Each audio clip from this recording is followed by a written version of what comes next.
जादुई तालाब। एक रहस्याही नाम का गांव था। उस गांव में एक जादुई तालाब था। किसी इंसान ने गांव में बात फैला दी थी कि हमारे गांव में एक जादुई तालाब है जो सबकी मनोकामनाएं पूरी करता है। लेकिन उस तालाब तक पहुंचने का रास्ता बहुत भयानक और जोखिम से भरा है। कई लोगों ने जादुई तालाब की बात सुनी तो उन्होंने वहां जाने का प्रयास भी किया, लेकिन वह कभी सफल नहीं हो पाए थे।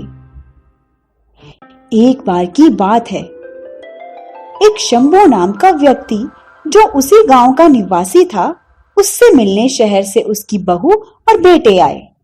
बड़े होने के बाद उसका बेटा कभी भी गांव नहीं आया था। बाहर ही रहकर उसने पढ़ाई की और शादी भी। जब शंभू का बेटा गांव आया तब उसने भी जादुई तालाब की बात सुनी।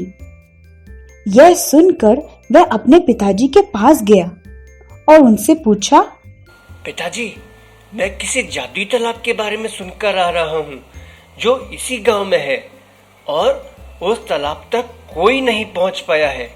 क्या ये सच है? हाँ विनय बेटा, जो भी तुमने सुना है वो बिल्कुल सच है। अच्छा पिताजी, मुझे पूरी बात बताइए, इसके पीछे की पूरी कहानी।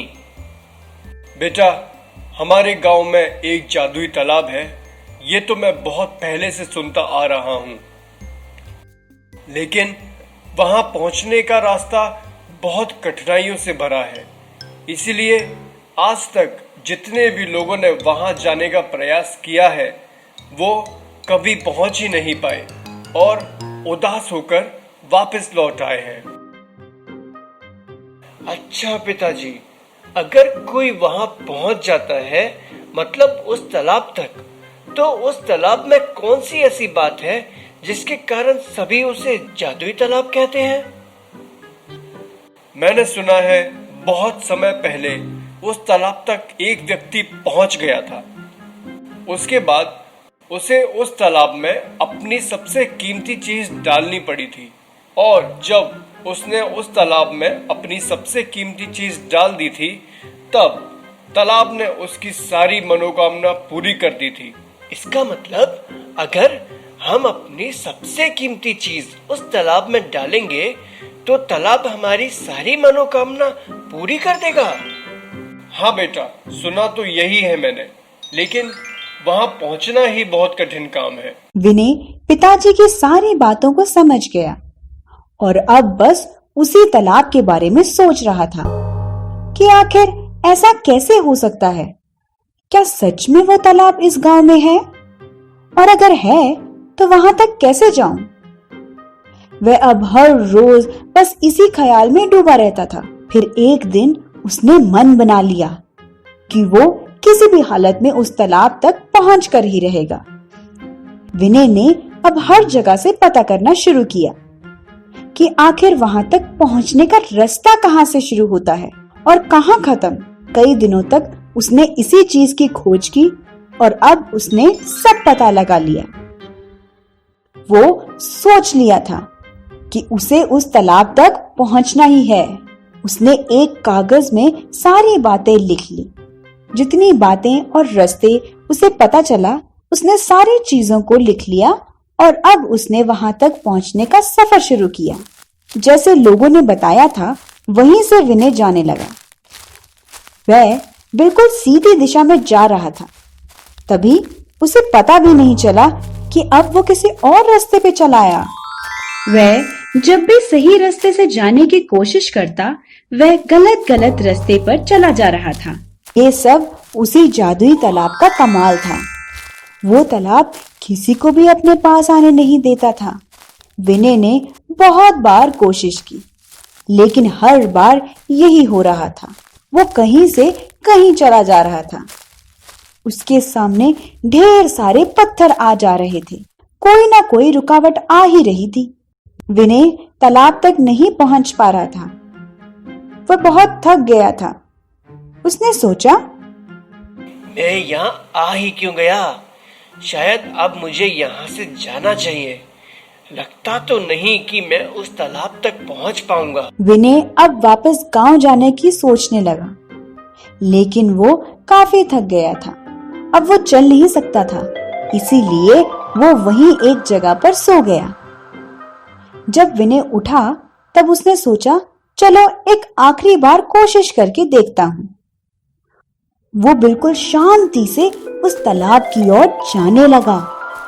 विनय बिना रुके आगे की ओर बढ़ता जा रहा था। विनय को ऐसा लगा कि अब वो सही रास्ते से जा रहा है। कुछ ही समय बाद विनय को एक चमकती हुई तालाब दिखी। विनय को उसकी आंखों पर विश्वास नहीं हो रहा था कि वो जादुई तालाब के पास पहुंच गया है। उसी तालाब का पानी बहुत चमक रहा था। अब विनय तालाब के पास आया और बोला, क्या आप ही जादुई तालाब है? कोई आवाज नहीं आई। फिर विनय ने एक बार और बोला, क्या आप जादुई तालाब है? तालाब में से आवाज आई, हाँ, मैं ही जादुई तालाब हूँ, लेकिन तुम यहाँ कैसे आए? मैं तो किसी को भी यहाँ आने नहीं देता। हाँ, शुरू में मुझे काफी कठिनाइयाँ आई यहाँ पहुँचने में, लेकिन आखिर में मैं यहाँ पहुँच ही गया। आखिर ये कैसे हो सकता है? ये तो मुमकिन नहीं। तभी जादुई तालाब ने विनय के हाथ में एक लकड़ी का डंडा देखा। जादुई तालाब बोला, ये लकड़ी किस चीज की है? मैं थककर एक जगह सो गया था, फिर उठा तो सोचा एक बार और कोशिश कर लूं यहाँ आने का।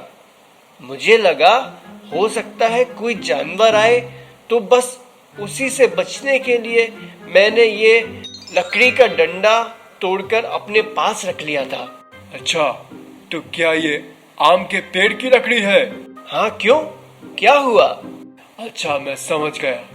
बस इसीलिए तुम यहाँ तक पहुँच पाए, क्योंकि इस लकड़ी के सामने मेरी जादू काम नहीं करती।